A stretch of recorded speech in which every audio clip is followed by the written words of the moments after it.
తెలంగాణ అస్తిత్వంపై కాంగ్రెస్ ప్రభుత్వం చేస్తున్న దాడిని గ్రామాలలో ఎండగడతామని ఎమ్మెల్సీ కవిత వెల్లడించారు.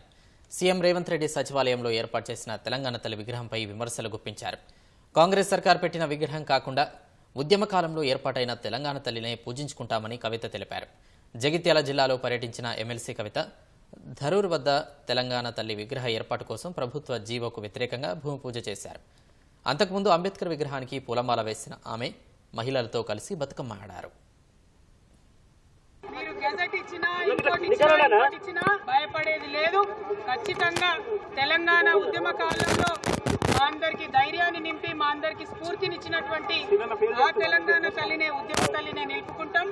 ఆ ఉద్యమ తల్లి చేతిలోని బతుకమ్మను సగర్వంగా విశ్వమంతా కూడా వ్యాపించేలాగా ప్రయత్నం చేస్తాం. జీవోలతోని భయపెట్టలేరు, కేసులతోని భయపెట్టలేరు.